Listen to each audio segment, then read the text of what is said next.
Assalamualaikum warahmatullahi wabarakatuh. Yang terhormat Kepala SD Mesir, Ibu Nur Hayati SPD. Yang terhormat Bapak dan Ibu Guru SD Mesir, yang alhamdulillah pada hari ini bisa menghadiri acara diseminasi budaya positif. Pertama-tama marilah kita panjatkan puji dan syukur karena alhamdulillah pada siang hari ini atas nikmatnya kita bisa berkumpul dalam keadaan sehat walafiat.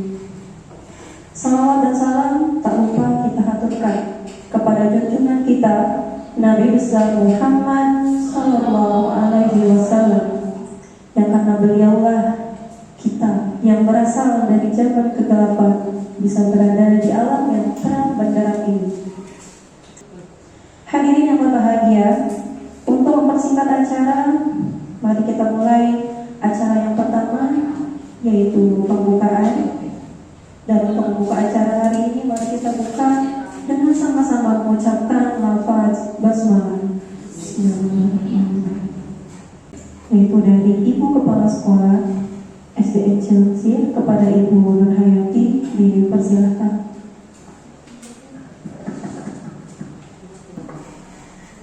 Assalamualaikum warahmatullahi wabarakatuh. Alhamdulillah wa syukurillah wa la haula wa la quwwata illa billah. Bapak Ibu yang saya hormati, pertama-tama kita panjatkan puji syukur kehadirat Allah Subhanahu wa taala karena hari ini kita bisa mengikuti kegiatan diseminasi budaya positif. Perlu diketahui, diseminasi budaya positif ini merupakan salah satu tugas yang harus dilaksanakan oleh calon guru penggerak yang ada di sekolah kita. Ya, salam serta salawat tidak lupa kita curahkan kepada Nabi besar kita, Nabi Muhammad Sallallahu Alaihi Wasallam, karena semoga kita selalu mendapatkan syafaat hingga di akhir zaman. Bapak Ibu, perlu diketahui, budaya positif itu sebetulnya ada bagian dari di dalam sekolah kita. Karena apa? Budaya positif itu sebetulnya nilai-nilai, ya, keyakinan, kebiasaan-kebiasaan yang biasa dilaksanakan di kelas, di sekolah kita, ya, di mana di dalamnya anak sebagai objeknya. Oleh karena itu, hari ini kita bahas mengenai budaya positif di sekolah kita, di kelas masing-masing, sehingga nanti setelah pelaksanaan ini kita bisa tahu apa sih budaya positif itu, apa manfaatnya untuk kita, ya. Jadi kita ambil hasil dari diseminasi budaya positif ini. Hanya itu saja yang bisa saya sampaikan. Mudah-mudahan semua berjalan dengan lancar dan sukses. Saya akhiri, wabillahi taufiq wal hidayah. Wassalamualaikum warahmatullahi wabarakatuh.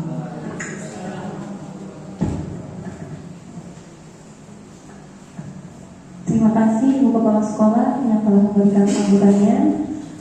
Selanjutnya yaitu acara inti pemaparan budaya positif di sekolah oleh Ibu Arwasi. Untuk Ibu Arwasi, dipersilakan. Terima kasih untuk moderator atau MC, ya.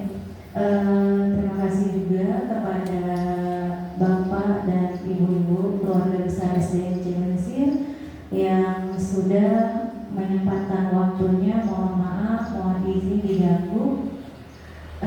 Sebelumnya, bismillahirrahmanirrahim. Assalamualaikum warahmatullahi wabarakatuh. Ibu Kepala Sekolah yang saya hormati, teman-teman keluarga besar SDN Mesir yang saya hormati dan saya banggakan, puji syukur marilah kita manjatkan kehadiran Allah Subhanahu wa taala bahwasannya di siang hari ini kita bisa berkumpul bersama menghadiri acara diseminasi budaya positif di sekolah.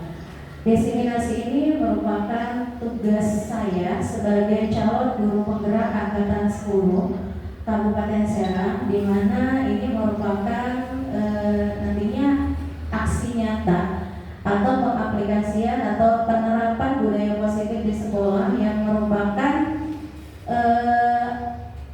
tugas yang ada di modul 1.4. Bapak Ibu, sebelumnya kita screening dulu mungkin ya. Kalau misalkan kelas 1 itu biasanya sudah mengenal tangan ke atas menggapai bintang ya. Apa? Oke. Sebelum mulai kita berdiri dulu ya. Kalau ke anak-anak biasanya itu ayo kita berdiri dulu semuanya. Ya, kita gerakkan tangannya supaya semangat kita lebih bertambah lagi ya.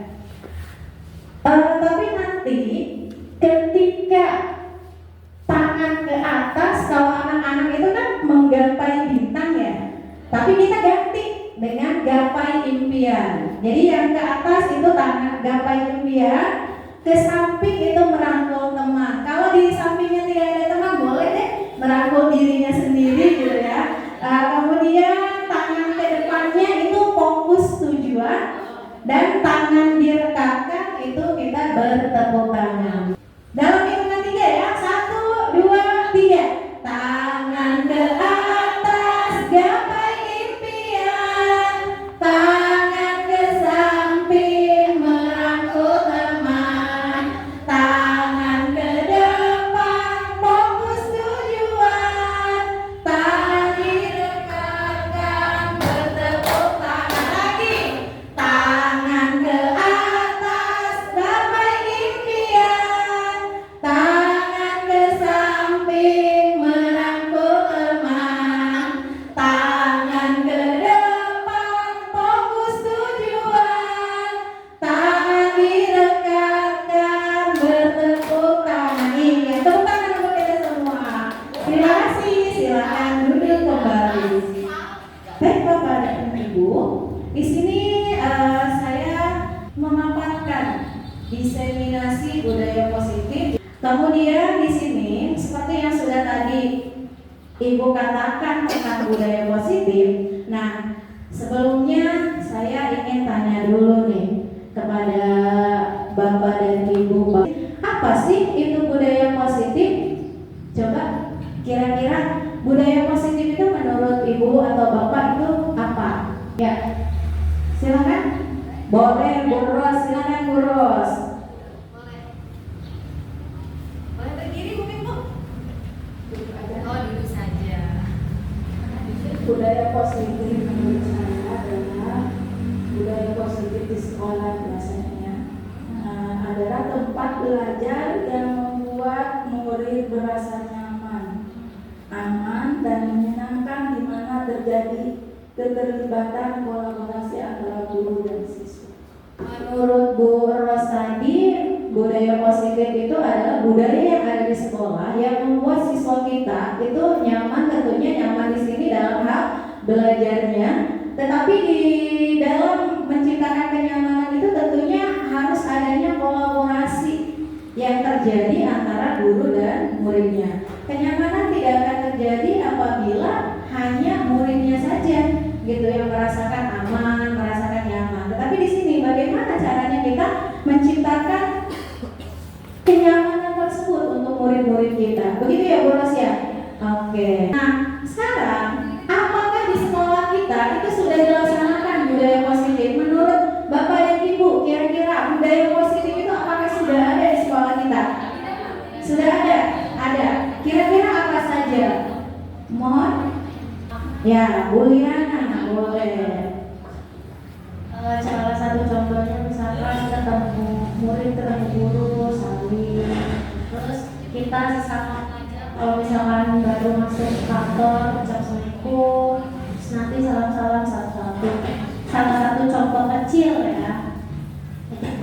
Biar yang lain menambahkan.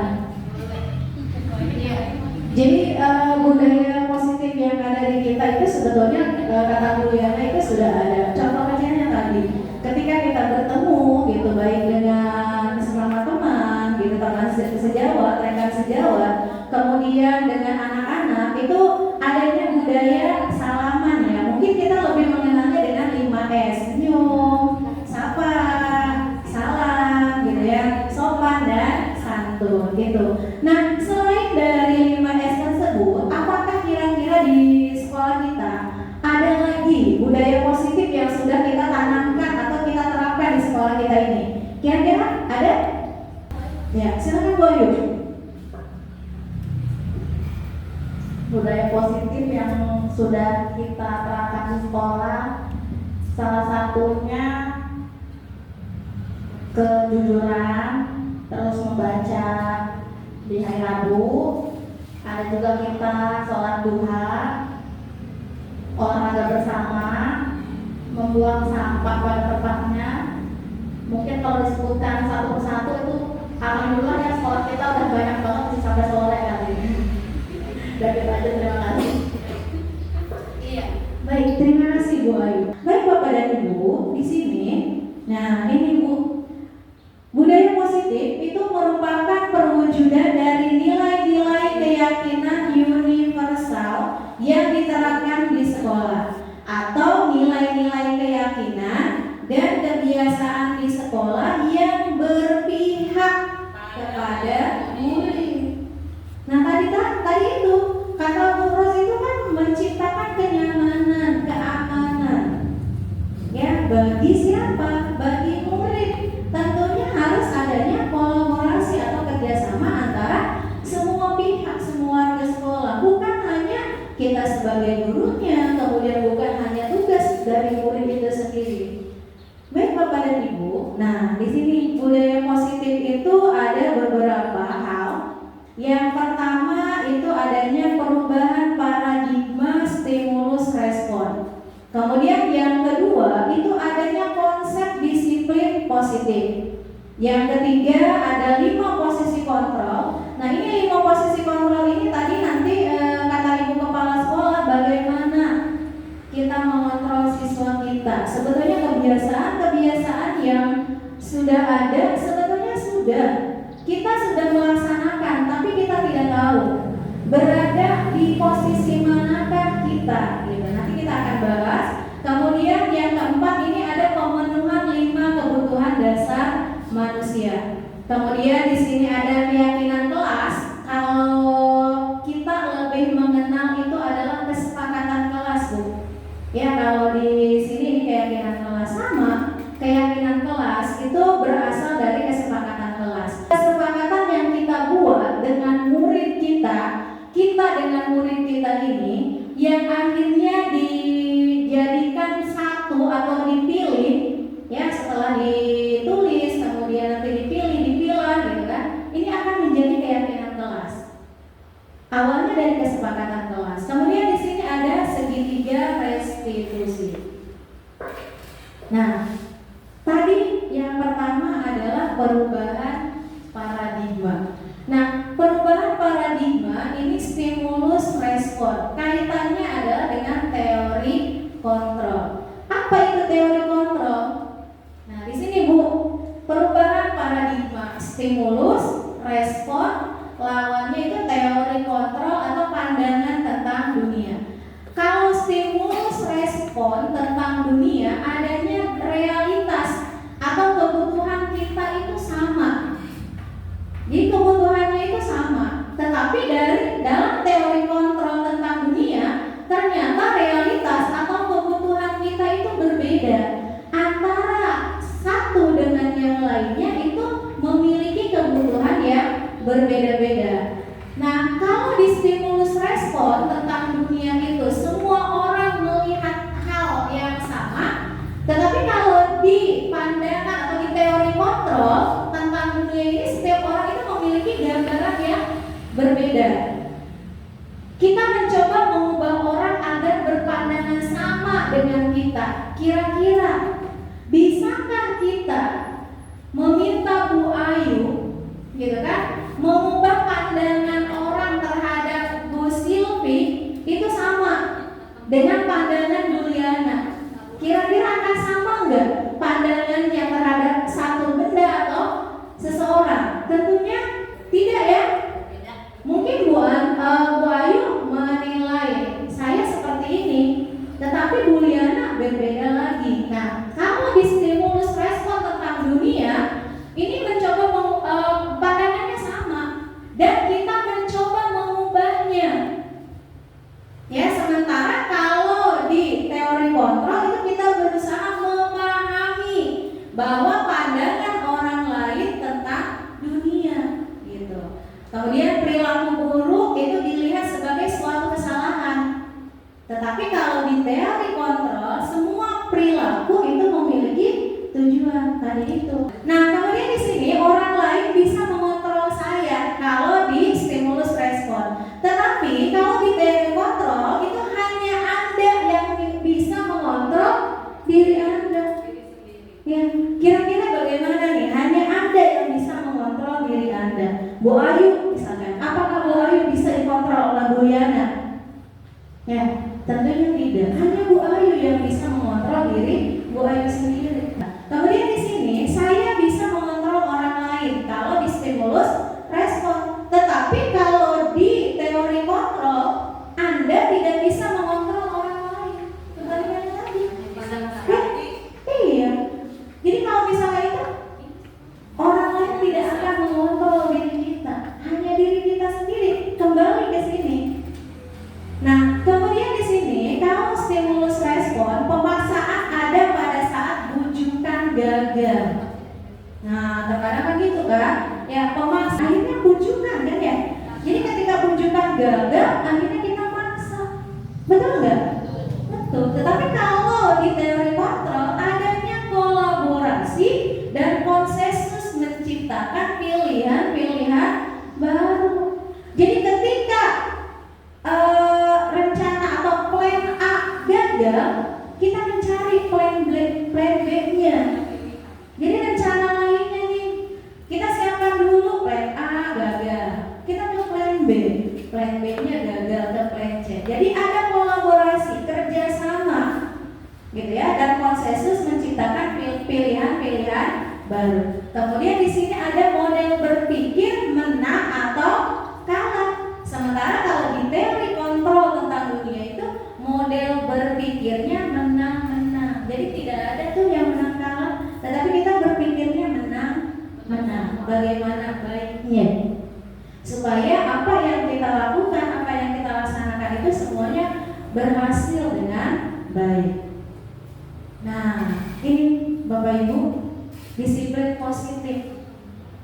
Ya, yang tadi itu ternyata disiplin positif itu cara penerapannya itu adalah mengajarkan peserta didik untuk apa? Untuk bertanggung jawab dan menumbuhkan kesadaran berdasarkan nilai-nilai kebajikan. Tadi di awal Ibu Kepala sudah membahas sedikit.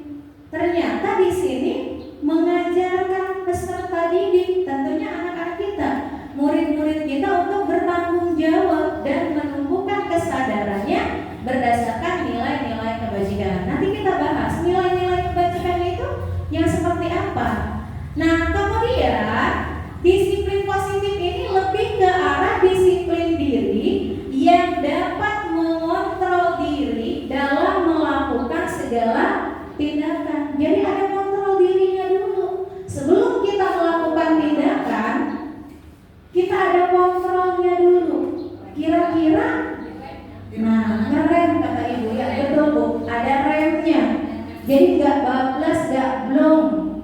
Kalau ini semua itu ternyata ini bisa membuat murid lebih memahami dan menyadari berdasarkan motivasi internal, motivasi yang ada dalam dirinya sendiri, bukan akibat paksaan, pujian atau hukuman. Jadi ketika misalkan itu segala sesuatu yang dipaksa itu tentunya tidak enak ya Bu ya.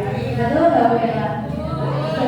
Ya, jadi anak ini dia sadar ya, ketika ada disiplin positif ini dilaksanakan, dilakukan, ini membuat murid itu menyadari ya ada motivasi internal akibat paksaan, ujian atau hukuman. Nah, kemudian tadi motivasi diri. Nah, motivasi diri di sini adalah motivasi perilaku manusia. Ada motivasi eksternal, ada motivasi internal. Kalau motivasi eksternal itu yang diantaranya adalah untuk menghindari ketidaknyamanan atau hukuman tadi. Kemudian yang keduanya untuk mendapatkan imbalan atau penghargaan dari orang lain. Tadi yang pertama ya, untuk menghindari ketidaknyamanan atau hukuman. Kemudian yang kedua untuk mendapatkan imbalan atau penghargaan.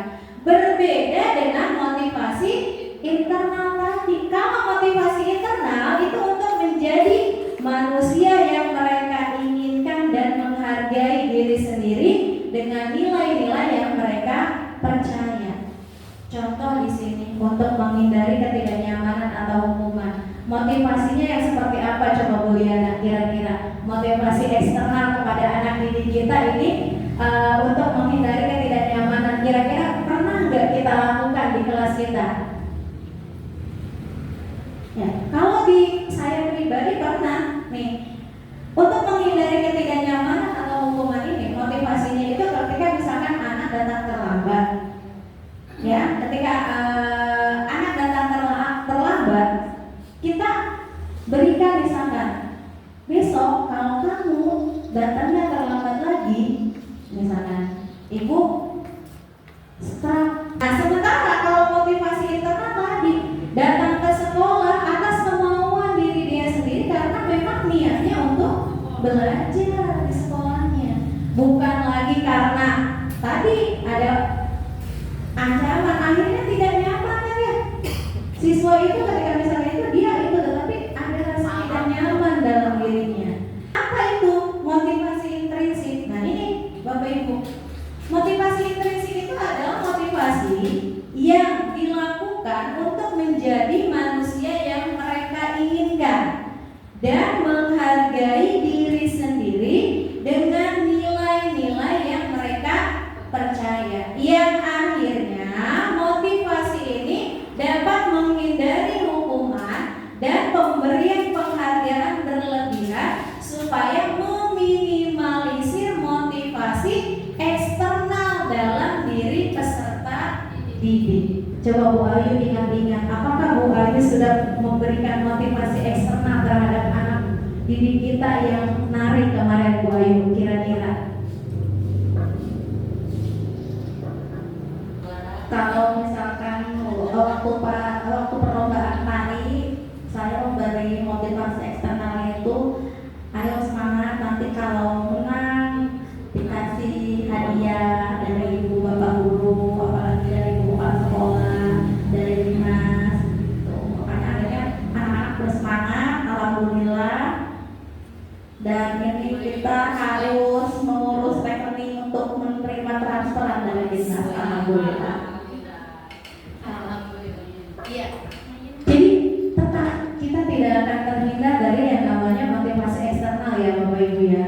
Karena terkadang anak didik kita itu ya tadi itu harus diberikan motivasi. Tetapi motivasinya yang bagaimana? Ternyata kalau misalkan motivasinya itu adalah motivasi intrinsik yang berasal dari dalam dirinya tanpa ada motivasi eksternal pun ternyata bisa gitu. Nah, akhirnya ketika motivasi intrinsiknya ini yang lebih banyak, otomatis motivasi eksternalnya ini akan terminimalisir atau akan lebih sedikit pada diri peserta didik. Kemudian, nah di sini Bapak Ibu, apakah Bapak atau Ibu setuju bila yang pertama pemberian hukuman dapat mendisiplinkan siswa? Setuju nggak? Setuju, cung yang setuju. Setuju. Ya, setuju. Kenapa? Kira-kira kenapa? Kenapa Bu Ayu? Iya, boleh Bu Ayu. Kalau saya sangat setuju ya, karena saya paling senang menghukum. Makanya Ibu Liana selalu bilang tuh Bu Ayu di kelasnya galak ya, tapi mohon maaf ya, tapi sebelumnya saya kasih tahu dulu, sebenarnya nggak perlu galak memberikan efek jerah kepada anak. Mungkin kalau misalkan kita galak, dia takutnya di depan doang ya, begitu kita melangkah satu langkah dari kelas sudah melewek gitu anak zaman sekarang. Jadi pemberian hukumannya itu yang bersifat mendidik dan yang bersifat positif sih. Misalnya kalau misalkan anak itu berkelahi gitu di kelas gitu, saya selalu memberikan hukumannya itu, kalau nasihat sudah pasti ya. Kalau misalkan memberi hukumannya itu memvideo saat mereka, biasanya kan kalau habis berantem itu kan cekcok tuh begini, itu saya video dan saya rekam kepada orang tua. Saya berikan hukuman itu supaya orang tua aja yang memberi hukuman. Jadi bukan saya secara langsung, hukuman saya hanyalah memberi informasi kepada orang tua bahwa ini anaknya seperti ini gitu. Karena kalau misalnya kita yang langsung menghukumnya gitu kan, banyaklah sekarang pasal-pasal untuk guru ya yang melarang seperti itu. Kalau misalkan orang tua ya terserah, dan memang saya perbaca pentingnya ada komunikasi antara guru dan orang tua gitu. Jadi supaya kita dan orang tua di rumah itu dalam mendidik anak itu sejalan. Jangan hanya kita yang maunya begini gitu, ternyata di rumah orang tua nggak tahu, makanya nggak ada pendidikan di rumah gitu. Jadi betapa pentingnya sih pendidikan yang benar-benar ada interaksi antara guru dan orang tua. Ternyata kata Bu Ayu, pemberian hukuman dapat mendisiplinkan siswa. Bu Ayu setuju dengan ini. Bapak Ibu gimana? Setuju nggak? Setuju. Bu Ella kenapa setujunya Bu Ella? Iya, benar ya Bu Ella ya. Kira-kira Bu Ella kenapa setuju? Setuju dengan Bu Ayu juga ya? Karena anak kalau dikasih PR itu tidak semua mengerjakan gitu. Kalau seandainya dia tidak mengerjakan, berdiri di depan ya, hukumannya dikasih. Oke, terima kasih Bu Ella. Kata Bu Ella, banyak sekali anak didiknya yang tidak mengerjakan PR, ya akhirnya diberikan hukuman berdiri gitu ya, berdiri di depan. Oke, nah kalau misalkan Bu Ayu tadi berbeda gitu, tetap adanya kolaborasi ya Bu Ayu ya, adanya kolaborasi, adanya komunikasi di antara wali kelas dengan wali muridnya, dengan guru dan orang tua dari murid itu sendiri, sehingga guru ketika menghukum atau memberikan hukuman yang tadi, ternyata Bu Ayu supaya tahu nih orang tua, bukan hanya guru tugasnya gitu kan, tetapi orang tua juga sama, biar seiring sejalan gitu ya. Oke, kita kunci ya. Berarti yang pertama, pemberian hukuman dapat mendisiplinkan siswa adalah setuju. Kedua, pemberian hadiah ini meningkatkan prestasi siswa. Setuju? Setuju. Kenapa? Bu Ida tadi setuju katanya. Ya, Bu Ida ini yang Bu Ida Rosida setuju katanya. Kira-kira setujunya kenapa nih Bu Ida? Boleh Bu Ida? Meningkatkan prestasi siswa, setuju. Karena memberikan reward kepada siswa yang berprestasi itu memotivasi anak yang lain supaya belajar lagi atau prestasinya lebih ditingkatkan lagi. Pada intinya untuk meningkatkan motivasi belajar siswa. Terima kasih Bu Ida. Intinya kata Bu Ida, dengan kita memberikan hadiah itu ada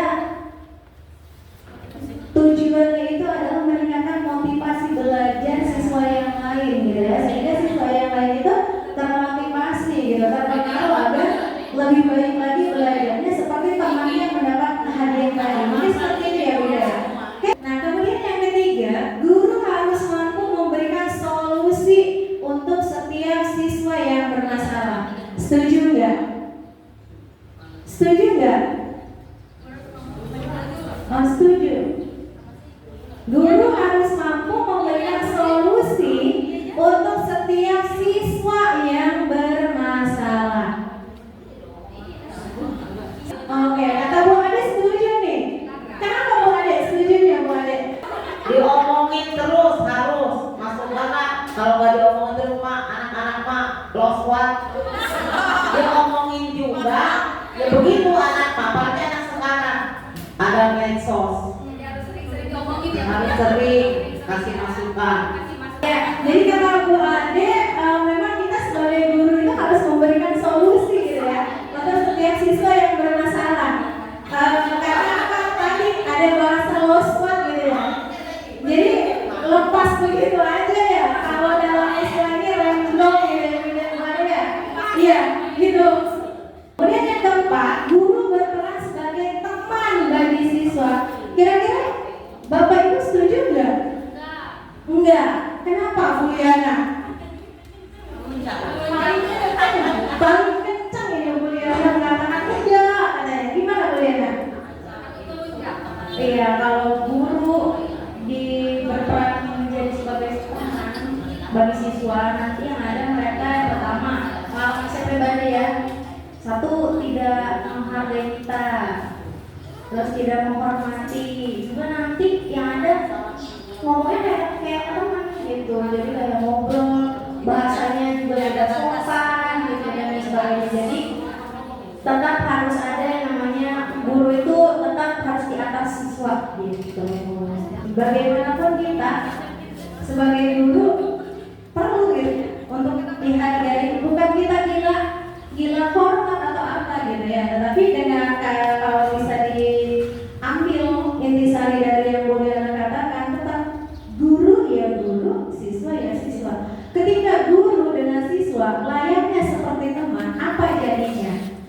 Ya, tahu sendirilah kita. Apalagi kalau misalkan ada bahasa temannya itu udah basic gitu kan?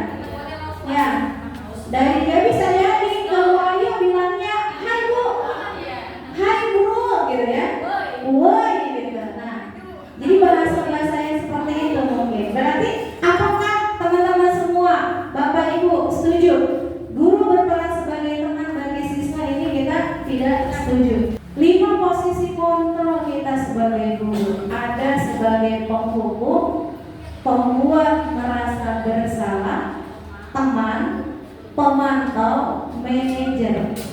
Kira-kira dari kelima posisi kontrol ini, Ibu sama Bapak berada di posisi yang mana selama ini? Nah, Bu Liana udah langsung aja. Sebagai apa Bu Liana? Gimana Bu Liana? Kita yang pertama sih sebagai pemantau, jadi melihat yang pertama perkembangan peserta didiknya dari perilaku kognitif dan promotor. Terus sebagai manajer, di mana kita itu sebagai pusat kontrol peserta didik kita gitu. Jadi mau diarahin kemana nih, atau mau dibawanya ke yang buruk atau yang positif, itu kita yang manage gitu. Iya, tadi kata Bu Liana, posisi Bu Liana ini ada sebagai pemantau dan manajer. Nah, kalau saya mau ini satu orang nih, Bu, gimana Bu? Kira-kira Ibu posisi yang mana? Tinggal pilih aja Bu. Menurut Ibu, diri Ibu itu sebagai apa Bu? Posisi dari Ibu itu Bu? Kebanyakan sebagai teman. Oh, kebanyakan sebagai teman. Kenapa? Karena sering diajak jalan-jalan gitu ya, olahraganya. Iya, kata Ibu, kalau saya mah lebih sebagai teman. Posisi Bu Ero itu sebagai teman. Guru harus mampu memberikan solusi untuk setiap siswa yang bermasalah. Ternyata bukan hanya dari guru saja, tetapi permasalahan itu bisa saja solusinya ada di diri anak itu sendiri. Tapi kita tidak bisa yang namanya mengontrol orang lain kan, tetapi anak itu sendirilah yang terkadang bisa menemukan solusi dari permasalahan yang mereka alami. Nah, kemudian yang kedua, ternyata posisi manajer ini bisa mengacu pada restitusi ya, dapat menjadikan peserta didik sebagai manajer bagi dirinya sendiri, sehingga tercipta identitas positif pada peserta didik. Nah, kebutuhan dasar manusia ternyata yang ada kebutuhan kasih sayang, dan rasa diterima. Nah, karena katanya kasih sayang dan rasa diterima. Terkadang anak peserta didik ini ketika dia membutuhkan kasih sayang dan rasa diterima, tingkah polanya berbeda ya Bu, benar nggak? Ada saja hal yang dia buat untuk memancing, ya, memancing perhatian, kata Bu Ayu, caper, betul nggak? Padahal mungkin dia tadi karena membutuhkan kasih sayang dan rasa diterima. Kemudian ada kebutuhan akan kesenangannya. Ada juga yang anaknya kalau misalkan sekolah, ya. Nah, itu terkadang anak itu mungkin bukan hanya butuh kasih sayang, tetapi ada rasa senang terhadap dirinya ketika dia mengganggu temannya sendiri.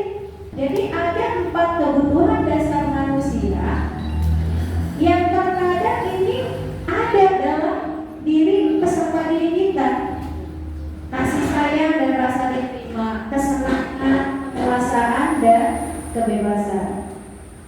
Nah, sini Bu, aku senang main kejar-kejaran dengan ibu guru, seru. Nah, kira-kira ini kebutuhan yang mana? Kesenangan ya. Kemudian yang ini, ibu kejar aku karena ibu guru sayang aku. Nah, kasih sayang. Aku hebat kan? Bisa bikin ibu guru kejar aku. Iya. Kemudian aku bosan belajar mewarnai terus di dalam kelas. Ya. Hari ini dia semua ini kebutuhan dasar manusia, baik itu dia untuk bertahan hidup, ya, secara fisiologi, kemudian adanya rasa kasih sayang dan rasa diterima, ini psikologisnya. Ya, kalau ini fisiologi, ini psikologisnya, jiwanya nih. Terkadang kalau misalkan dia, anak kita, peserta didik, itu mencari perhatian kita, kemudian sama kita diperhatikan, anak didik kita merasa iya guru gitu ya, ini kepada kita gitu. Karena ini fisiknya, psikologisnya, jiwanya. Apa Bu? Keyakinan kelas bukan peraturan kelas. Iya, silakan Bu Ros.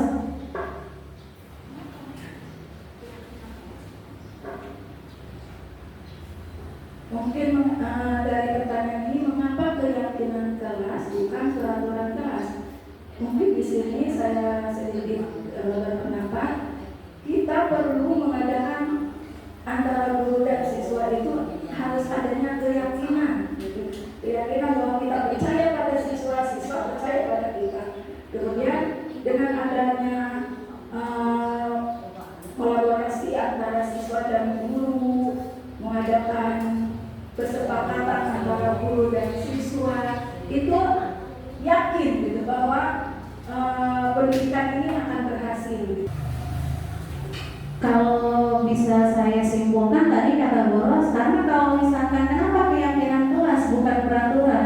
Kalau keyakinan kelas itu dibuatnya secara bersama gitu ya Boros ya, antara murid dengan guru yang diawali dengan kesepakatan tadi. Kata Boros, anak misalkan menuliskan kesepakatannya apa, anak menginginkan yang seperti apa, kemudian itu dipilah gitu ya, akhirnya menjadi keyakinan. Sementara kalau peraturan itu biasanya lebih ke individu ya Boros ya. Jadi aturan itu dibuatnya ya oleh guru itu untuk dilaksanakan. Ada lagi yang menambahkan kenapa keyakinan kelas bukan peraturan kelas? Ada Bu Ayu.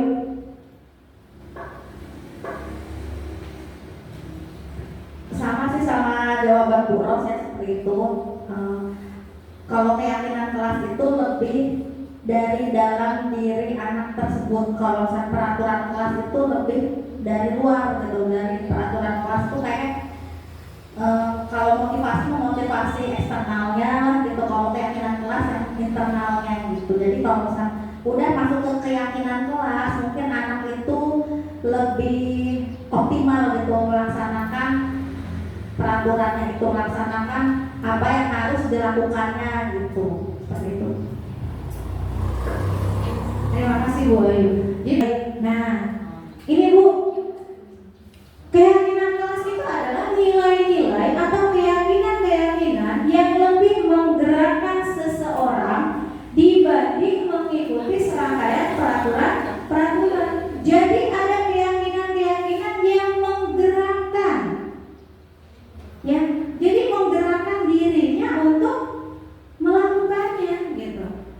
Sementara terkadang peraturan-peraturan itu ya tadi dibuatnya oleh individu atau orang-orang tertentu yang memang harus dilaksanakan, tetapi kan bukan atas kemauan diri anak itu sendiri kan, gitu. Nah makanya kita wajib untuk membuat keyakinan kelas yang dibuat secara bersama. Nah ini Bu, kira-kira kalau yang ini kesepakatan kelas di sininya, datang tepat waktu, mengucapkan salam, menjaga kebersihan sekolah, kemudian ini aktif dalam pembelajaran, berdoa sebelum dan sesudah belajar tertib. Kemudian yang kedua, kami guru dan murid yang saling menyayangi, kami murid yang semangat belajar, kami murid yang peduli dengan teman-teman.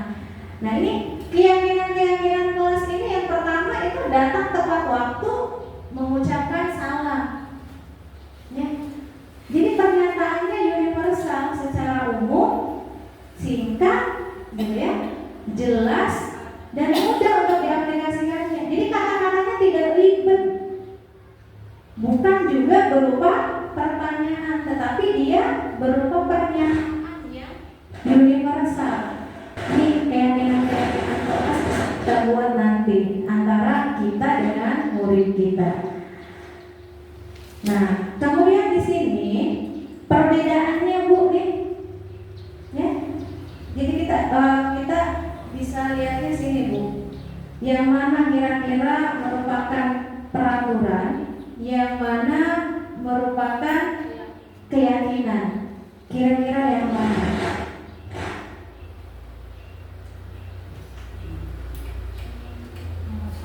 Ya, yang nomor 1 tadi berupa pernyataan secara universal, singkat, gitu kan, jelas dan mudah diaplikasikan.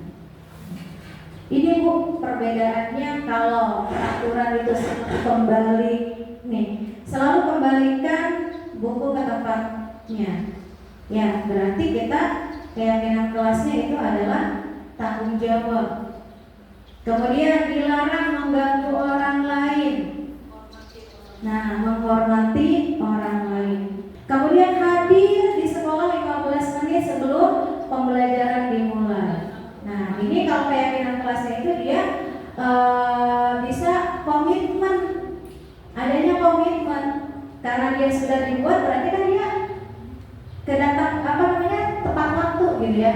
Komitmennya itu ya ketika misalkan hadir di sekolah 15 menit sebelumnya, kalau misalkan keyakinan kelasnya dia adanya rasa komitmen. Ketika dia buat datang tepat waktu, insya Allah anak-anak akan komitmen dengan apa yang sudah dibuatnya. Kemudian dilarang melakukan kekerasan, dilarang menggunakan narkoba, bergantian atau menunggu giliran, gunakan masker, jangan berlari di kelas atau koridor. Nah, kalau keyakinan kelas ini Bu, jangan berlari di kelas atau koridor. Sebetulnya ini kan di segi keselamatannya, gitu ya. Ketika misalkan tidak boleh berlari di kelas atau di koridor, berarti kan kalau keyakinan kelas ini kan dia tentang keselamatan, tentang keamanan, gitu. Ya, tahapan segitiga restitusi ini adalah merupakan satu tahapan yang dibuat untuk menyelesaikan satu masalah. Nah, di sini kalau di segitiga restitusi ada tahapannya. Yang pertama itu adalah dia menstabilkan identitas. Kemudian yang kedua kita memvalidasi tindakan yang salah.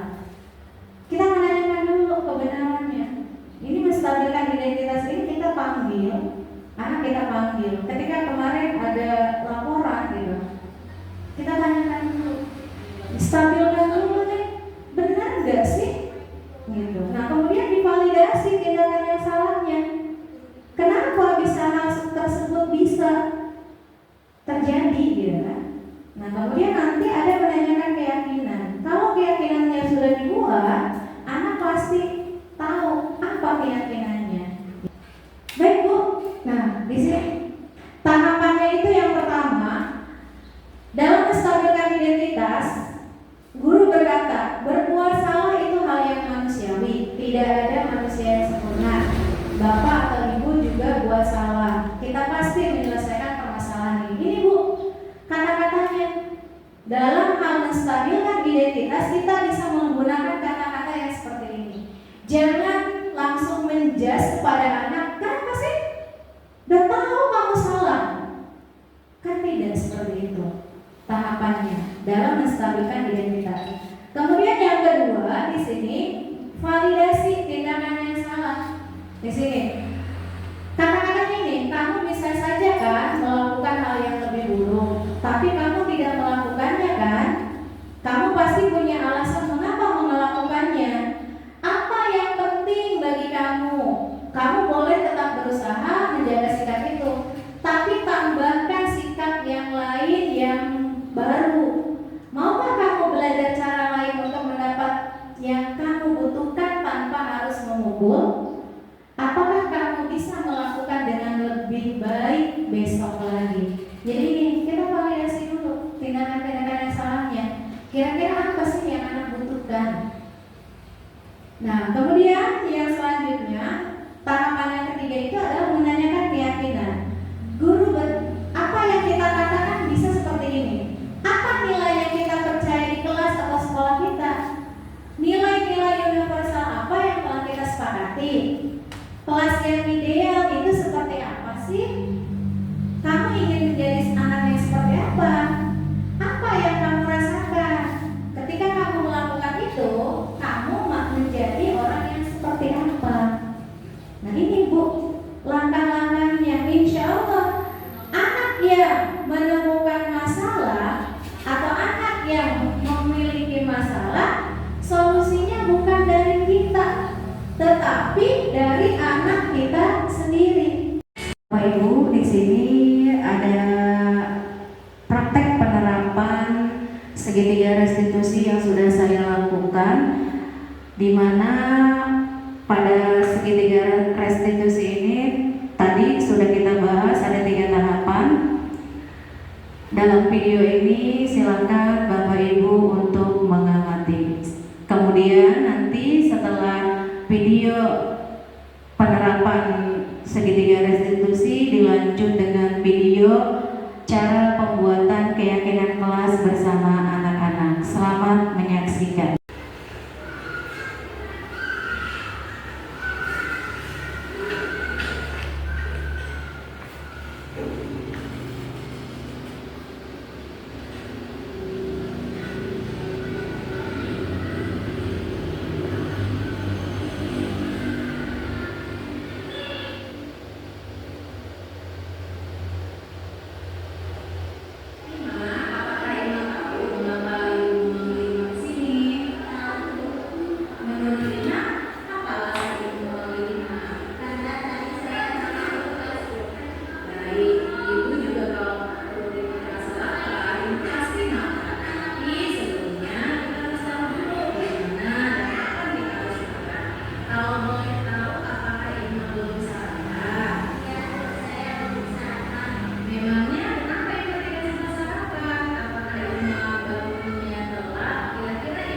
Jam berapa sampai tidak masyarakat?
gitu. Kita tanya dulu alasannya apa, apakah betul. Nah, nanti anak menjawab.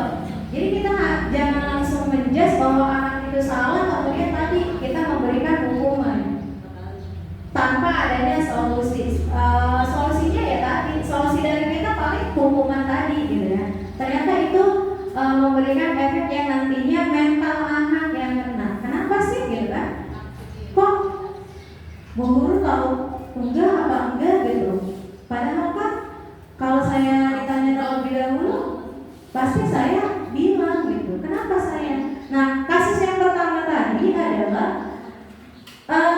saya sebagai guru berasumsi bahwa anak tersebut tidur di saat mengerjakan soal.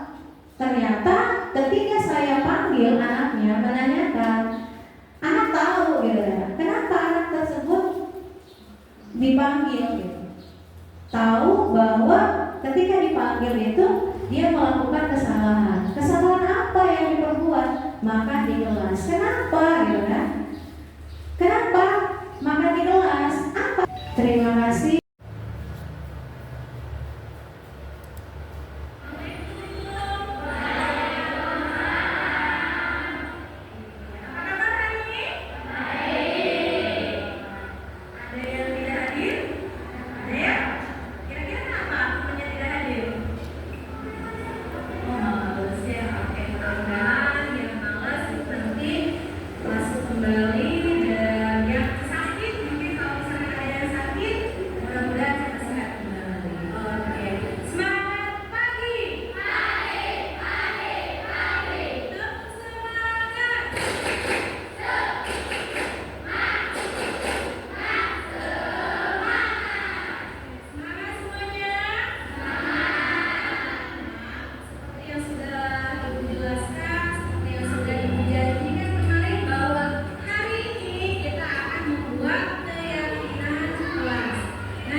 Iya, Bapak Ibu, ini adalah penandatanganan hasil kesepakatan kelas yang dibuat oleh anak-anak yang menjadi keyakinan anak-anak itu sendiri, sehingga apa yang anak-anak buat ini merupakan tanggung jawab atau siswa yang membuat, siswa sendiri yang melaksanakan. Artinya tidak ada unsur paksaan dari kita.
Ya, ini merupakan refleksi atau kesan dari anak setelah melaksanakan keyakinan bersama teman-temannya dan menjadikan keyakinan-keyakinan itu sebagai kelas impian mereka.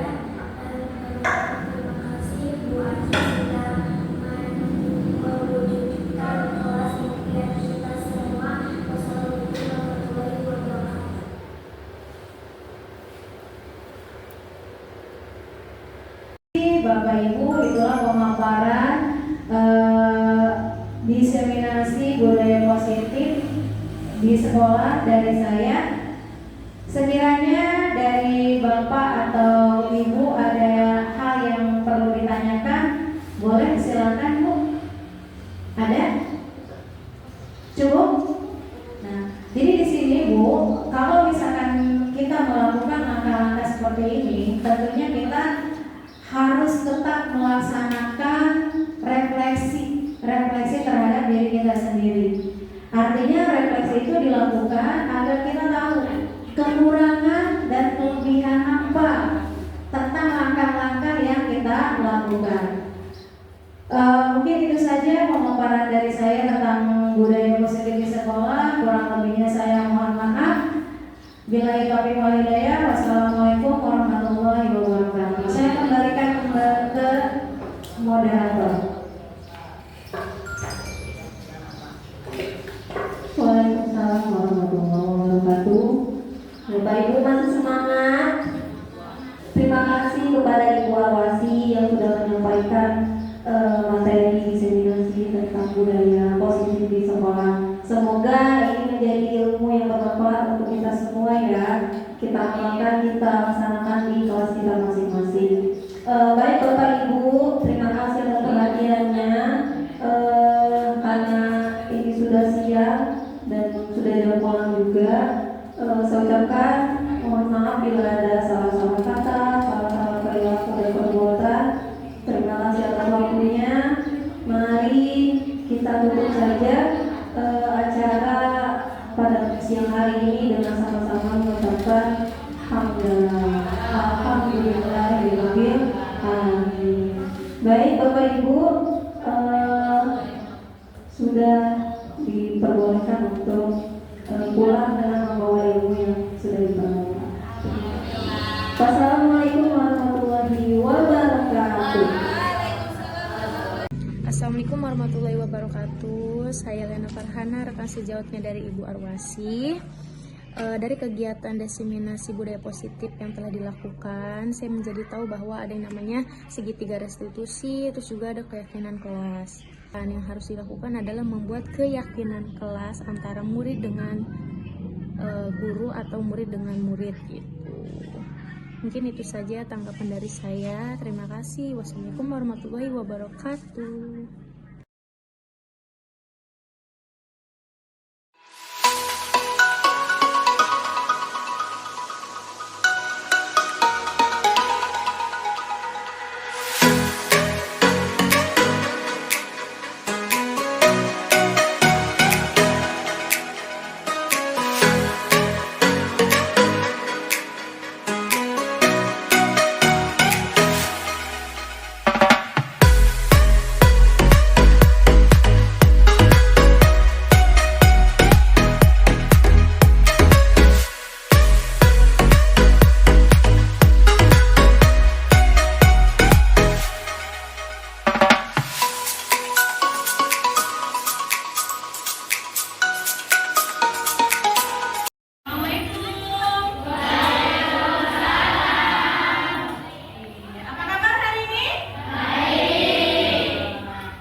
hadir?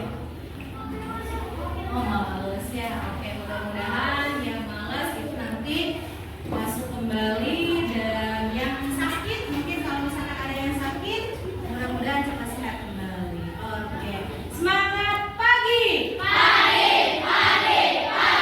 Tepuk semangat.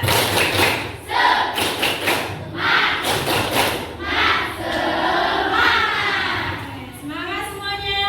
Nah, seperti yang sudah Ibu jelaskan, seperti yang sudah Ibu janjikan kemarin, bahwa hari ini kita akan membuat keyakinan kelas. Nah, kira-kira ada yang tahu nggak keyakinan kelas itu apa? Kesepakatan kelas. Iya, betul sekali. Keyakinan kelas itu sama dengan kesepakatan kelas. Nah, hari ini kita akan membuat kesepakatan atau keyakinan kelas kita. Mengapa keyakinan kelas ini harus kita buat? Kira-kira ada yang tahu nggak supaya apa? Nah, supaya kelasnya menjadi nyaman, aman, gitu. Karena keyakinan kelas itu sebetulnya adalah impian kalian. Impian kalian menginginkan kelasnya seperti apa sih? Itu apakah kelasnya gaduh atau seperti apa? Tentunya menginginkan kelas yang gaduh apa yang nyaman? Seperti itu, mari kita buat keyakinan kelas kita agar kalian memiliki kelas yang seperti apa. Maunya memiliki kelas yang bagaimana? Siap? Yakin? Kita mulai dari sekarang ya. Nah, di sini nanti Ibu punya post-it ya. Tugas kalian adalah tuliskan keyakinan kelas kalian atau impian atau kelas impian kalian di kertas ini. Ya, masing-masing nanti Ibu akan bagikan satu persatu.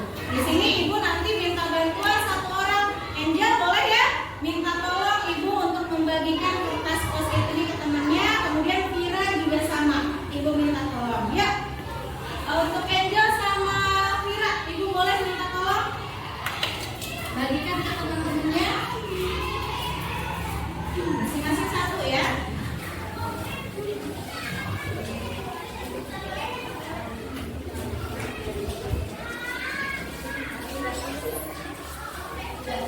Oke?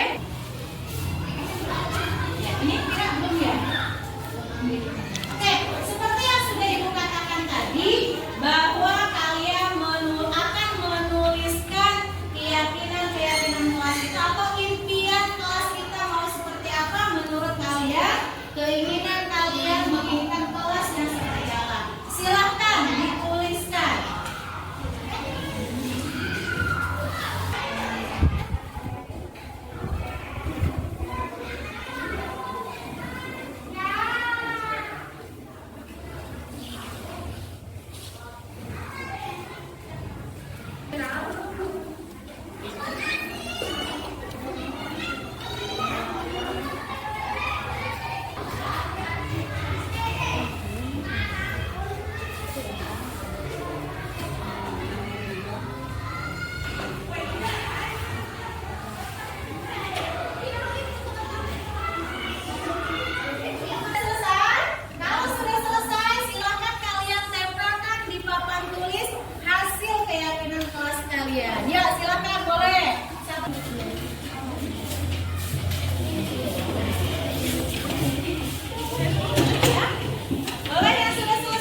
sini sama ya, masuk kelas tepat waktu.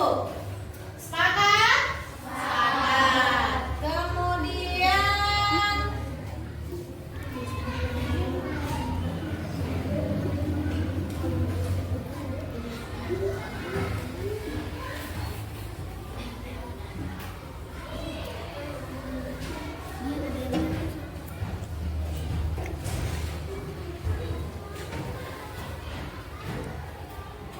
ya, saat keluar kelas meminta izin. Ya, saat keluar kelas itu meminta izin. Sepakat ya? Oke. Beberapa sudah kita pilih. Di sini kesepakatan kelas yang kalian inginkan adalah yang pertama itu tepat waktu. Kemudian yang kedua meminta izin saat masuk dan keluar kelas. Kemudian membuang sampah pada tempatnya atau menjaga kebersihan. Ya, di sini yang sudah kita pilih berarti masuk kelas tepat waktu. Ya, hasilnya kemudian ya, tidak gaduh. Ya, tidak gaduh di kelas atau tidak ribut di kelas. Kemudian membuang sampah pada tempatnya. Kemudian di sini menjaga kebersihan kelas. Terus meminta izin saat masuk dan keluar kelas. Kira-kira kesepakatan ini cocok? Kelas impian kalian yang pertama masuk kelas tepat waktu, kemudian tidak ribut di kelas, kemudian menjaga kebersihan, membuang sampah pada tempatnya, dan saling menghargai juga menghormati. Cocok ya? Nah, ketika keyakinan kelas ini sudah dibuat, artinya apa? Apakah harus dilanggar? Tidak. Berarti ketika keyakinan kelas ini sudah kita buat, maka kita wajib untuk melaksanakannya. Tidak boleh dilanggar ya? Sepakat? Sepakat. Oke, kalau sepakat berarti kita tuliskan di sini yang pertama. Tadi itu adalah datang tepat waktu. Kemudian yang kedua, meminta izin saat keluar kelas. Kemudian yang ketiga, membuang sampah pada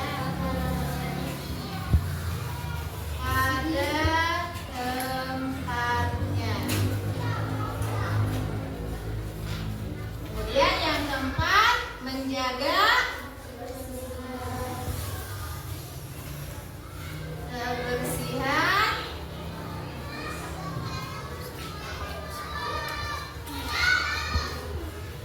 kelas. Yang kelima, tidak ribut atau gaduh saat belajar. Kemudian yang keenam, yang terakhir, saling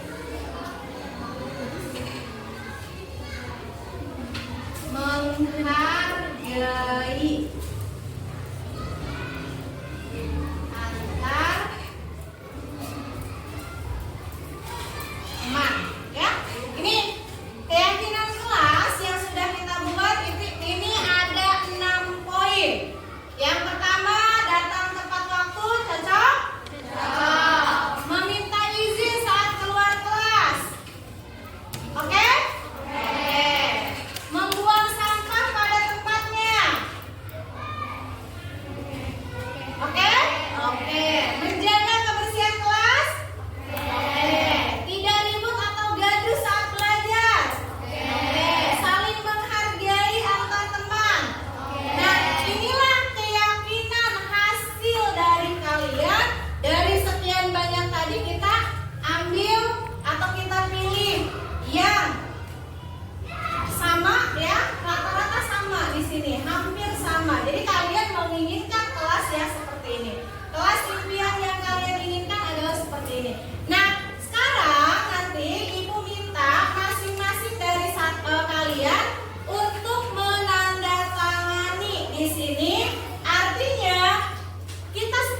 lagi. Ya, keyakinan kelas ini merupakan kesepakatan yang kalian buat ya secara bersama dengan teman-teman yang tentunya harus dipatuhi, tidak boleh dilanggar karena keyakinan ini kalian sendiri yang membuatnya ya berdasarkan hasil dari ide kalian untuk menuangkannya di tulisan-tulisan ini. Paham? Oke, silakan. Nah, silakan.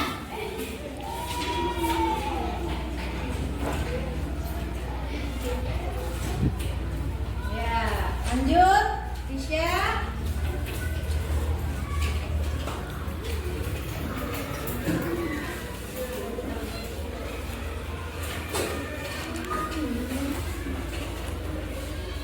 Ya, lanjut.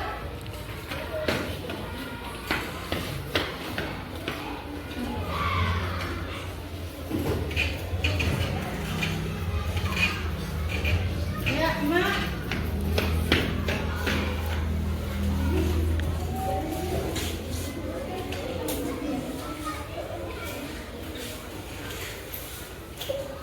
Anak.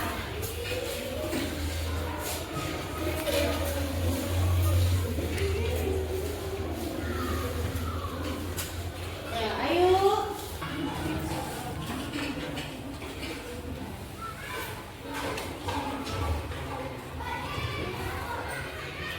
Ya. Kemudian.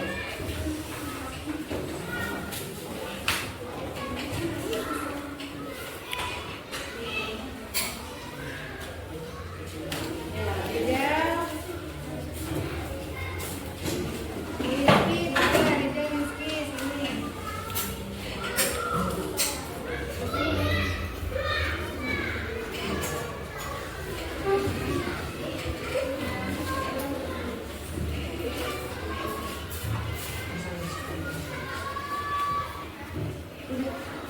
Anak-anak, keyakinan kelas ini adalah hasil dari keyakinan kelas kalian, di mana keyakinan ini ketika sudah dibuat berarti harus dilaksanakan, tidak boleh dilanggar.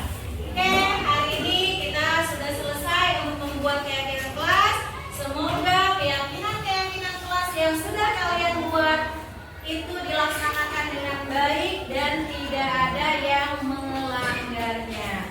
Sekian dari Ibu, terima kasih. Kita akhiri pembelajaran atau pembuatan keyakinan kelas ini dengan bersama-sama mengucap hamdalah.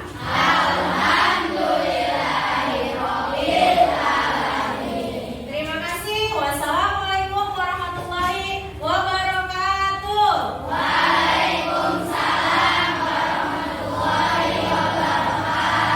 Tepuk semangat.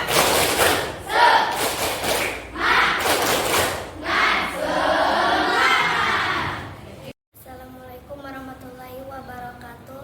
Perkenalkan, nama saya Winda Haryanti. Saya dari kelas 6B. Setelah membuat keyakinan kelas bersama Bu Aci dan teman-teman, saya merasa senang dan tahu apa yang menjadi impian kelas saya dan teman-teman. Terima kasih Bu Aci sudah mewujudkan kelas